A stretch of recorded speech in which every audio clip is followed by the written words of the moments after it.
السلام علیکم۔ ایک ولی کی کہانی۔ تمام لوگ ایک مرتبہ درود پاک پڑھ لیں، یہ آپ کے آخرت میں بہت کام آئے گا انشاءاللہ۔ آج کی کہانی میں خراسان کے حاجیوں کا ایک واقعہ آپ کو سناتی ہوں۔ حضرت عبداللہ بن مبارک رحمت اللہ علیہ کا ایک ایسا واقعہ جو ایمان کو تازہ کر دے۔ خراسان کے خوش نصیب عازمین حج کا شوق قابل دید تھا۔ وہ عرصہ دراز سے بیت اللہ کے شوق میں ماہی بے آب کی طرح تڑپ رہے تھے۔ برس ہا برس کی جد و جہد کے بعد انہوں نے حج کا زاد راہ جمع کر لیا تھا۔ پھر ان کے دلوں میں خیال پیدا ہوا کہ اتنی محنت اور مشقت سے رقم جمع کرنے کے بعد اگر مناسک حج مکمل نہ ہو سکے یا کوئی ارکان ادھورا رہ گیا تو کیا ہوگا؟ تو ایسا کرتے ہیں کہ سفر کسی ایسے شخص کے ساتھ کیا جائے جسے حج کے سارے ارکان معلوم ہو اور وہ پہلے بھی حج کر چکا ہو، تاکہ ہمارے لیے آسانی ہو، اور جو ہمیں مناسک حج بھی مکمل کروائے اور ساتھ میں ایمان افروز درس بھی دیتا رہے۔ چنانچہ ان سب کی نگاہ عبداللہ بن مبارک رحمت اللہ علیہ پر پڑی، جو ہر سال 3 مہینے فریضہ حج کی ادائیگی میں، 3 ماہ طلب حدیث کی ادائیگی میں اور 3 ماہ تجارت اور 3 ماہ جہاد میں صرف کرتے تھے، اور برسوں سے اسی راہ کے مسافر چلے آ رہے تھے۔ حضرت عبداللہ بن مبارک رحمت اللہ علیہ اس صدی کے عالم لاسانی تھے۔ جہاں کہیں جاتے ایک عالم ان کے دیدار کو امنڈ آتا، اور جب تک کسی شہر میں قیام پذیر رہتے وہاں رونقیں ہی رونقیں نظر آتی تھیں، اور جب کسی شہر سے کوچ کر جاتے تو وہاں کی رونقیں بھی اپنے ساتھ لے جاتے۔ الغرض خراسان کے عازمین حج کی تمنا اور آرزو انہیں پہنچا دی گئی، جو انہوں نے خندہ پیشانی سے قبول کر لی، لیکن اپنی چند شرائط کے ساتھ۔ ایک تو یہ کہ ہر حاجی کو روانگی سے قبل اپنی پوری رقم ان کے حوالے کرنی ہوگی، اور کوئی آدمی بھی اس کے متعلق باز پرس نہیں کرے گا۔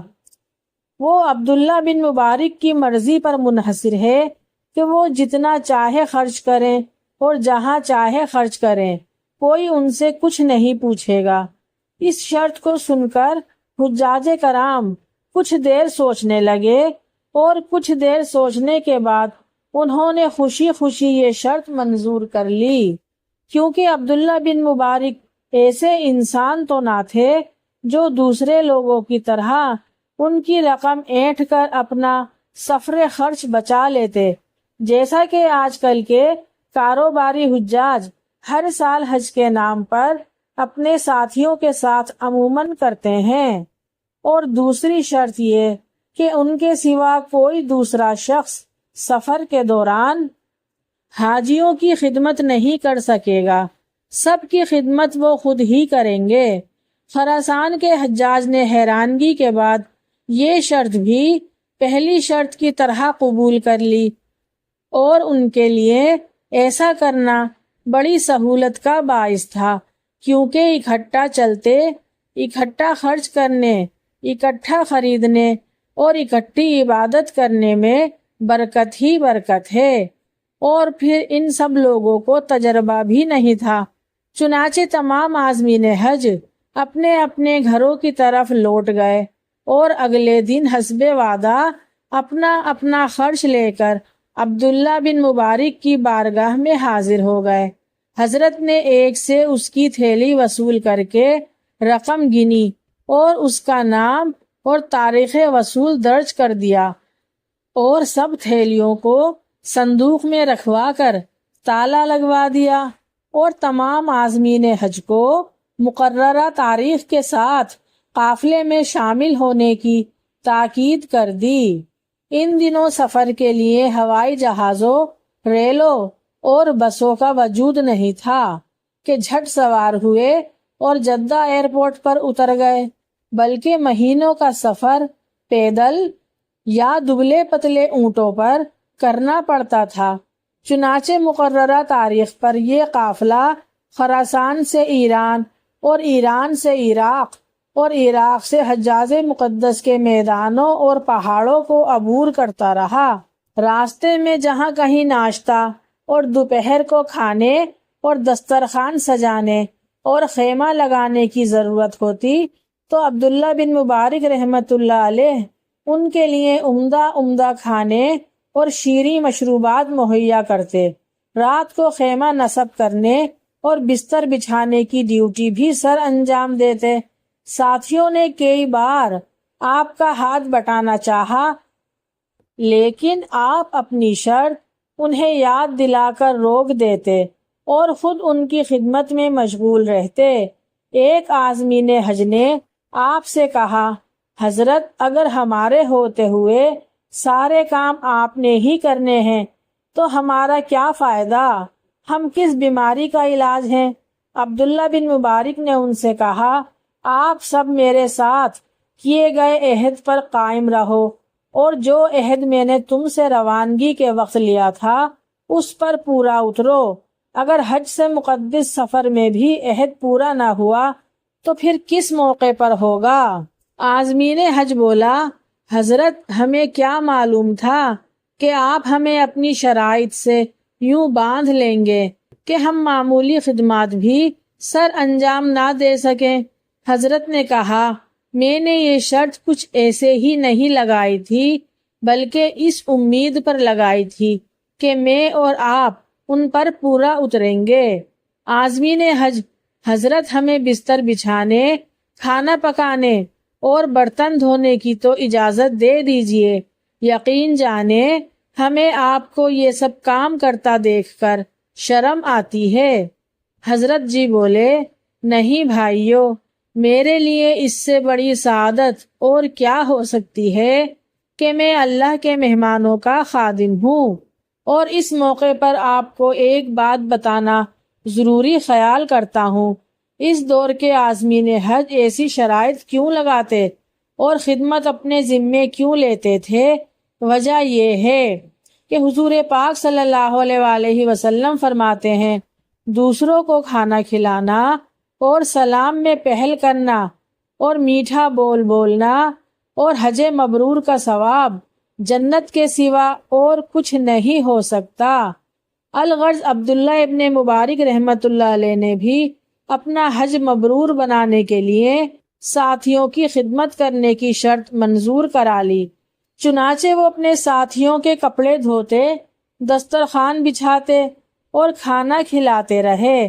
ساتھیوں نے تمام امور سے بے فکر ہو کر خوب دل کھول کر طواف کیے، نمازیں پڑھیں، صفا مروہ کی سعی کی، من پسند قربانیاں کی، من مرضی کا کھانا کھایا اور من مرضی کا پہنا، کیونکہ وہ سمجھتے تھے کہ ہماری رقم مشترکہ ہے اور وہی خرچ ہو رہی ہے۔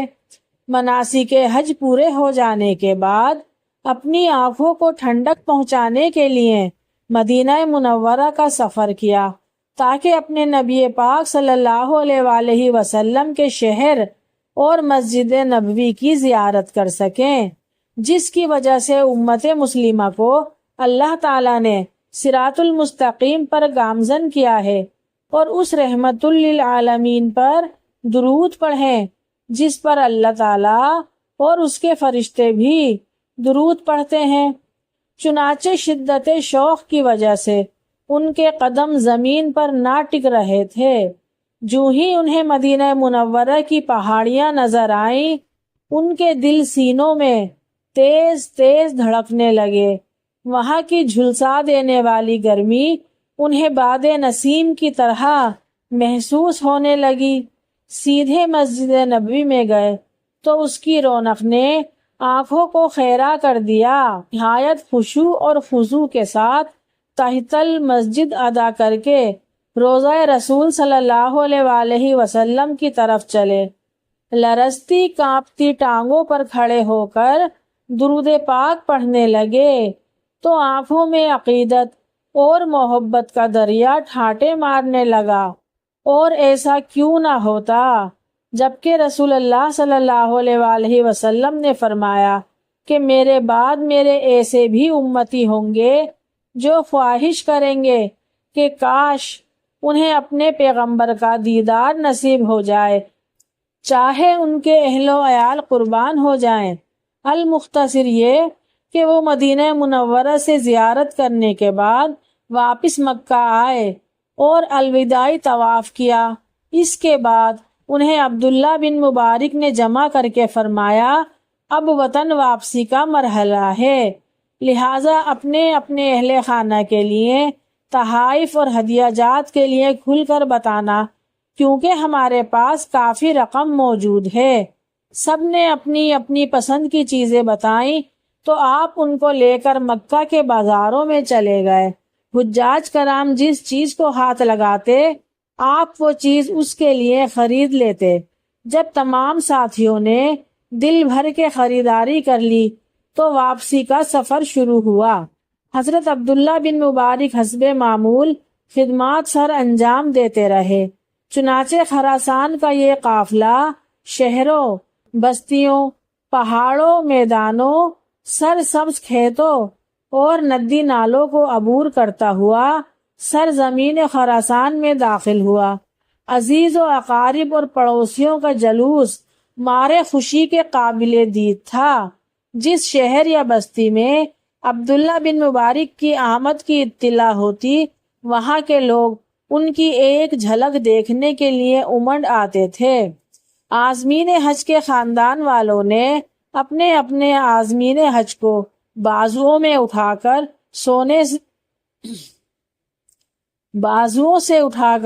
سینوں سے چمٹا لیا۔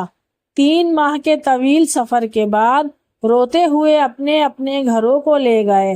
ہفتہ 10 دن کے بعد عبداللہ بن مبارک رحمت اللہ علیہ نے اپنے تمام ساتھیوں حجاج کرام کی دعوت کی اور کھانا تناول کرنے کے بعد انہیں دوران سفر کسی بھی کوتاہی کے پیش آنے کی معذرت کی، جس پر حجاج کرام شرما کر کہنے لگے حضرت جی معذرت کس بات کی؟ کاش آپ کا شکریہ ادا کرنے کی کوئی سبیل نکل آئے، کیونکہ آپ نے ہمیں آرام اور سکون مہیا کیا ہے۔ ہم تو اتنے آسان سفر حج کا تصور بھی نہیں کر سکتے تھے۔ اس کے بعد عبداللہ بن مبارک نے اپنے گھر سے وہی صندوق منگوایا جس میں عازمین حج کی تھیلیاں رکھی تھیں اور ان سب سے کہا آپ کو وعدہ یاد ہے نا جو آپ نے میرے ساتھ کیا تھا؟ حجاج کرام نے کہا کون سا وعدہ حضرت جی؟ عبداللہ بن مبارک رحمت اللہ علیہ نے کہا آپ لوگ میرے کسی کام پر اعتراض نہیں کریں گے۔ حجاج کرام بولے جی ہاں یاد ہے، اور ہم سب آج بھی اس پر قائم ہیں۔ سارے سفر میں آپ نے ہمیں اعتراض کا موقع نہیں دیا اور ہمیں خدمت میں حصہ نہ لینے پر شرمندگی بھی ہے۔ عبداللہ بن مبارک بولے ساتھیوں ابھی آپ کے عہد کا ایک امتحان باقی ہے۔ حجاج کرام بولے حضرت وہ کیا ہے؟ عبداللہ بن مبارک غلام کو آواز دیتے ہوئے کہا اللہ کے بندے ادھر آ اور صندوق کھول۔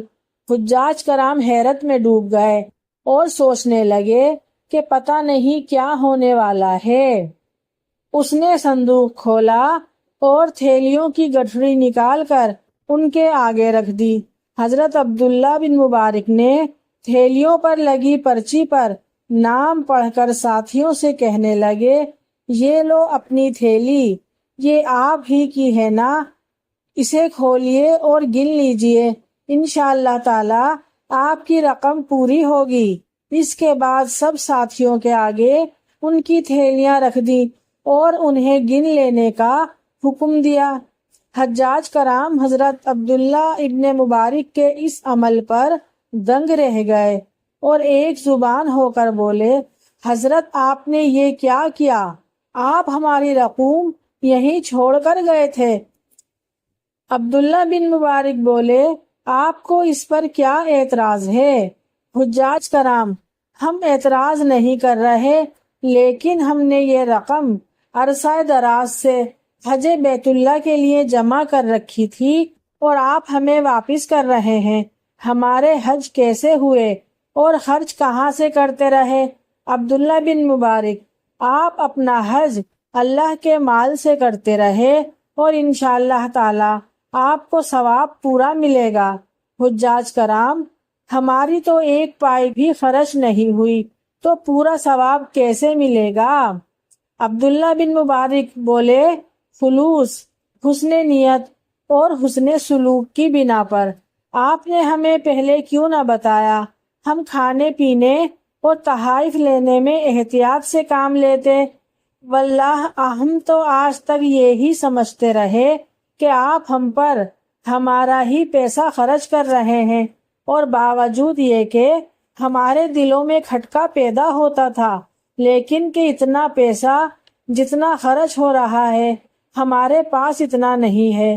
لیکن یہ سوچ کر ہم خاموش ہو جاتے کہ شاید اکٹھا کھانے اور اکٹھا خرچ کرنے کی برکت ہو۔ حجاج کرام: حضرت جی، آپ یہ پیسہ اپنے پاس رکھیے، اللہ تعالیٰ آپ کو حسن نیت کا اجر عطا فرمائے گا اور حسن عمل کا بھی۔ ہمیں یہ رقم گھر لے جاتے ہوئے شرم آ رہی ہے۔ عبداللہ بن مبارک بولے: یہ سب میرے وعدے کے خلاف ہے۔ حجاج کرام نے پھر آپ کا دل سے شکریہ ادا کیا اور اپنی اپنی رقم لے کر گھر لوٹ گئے۔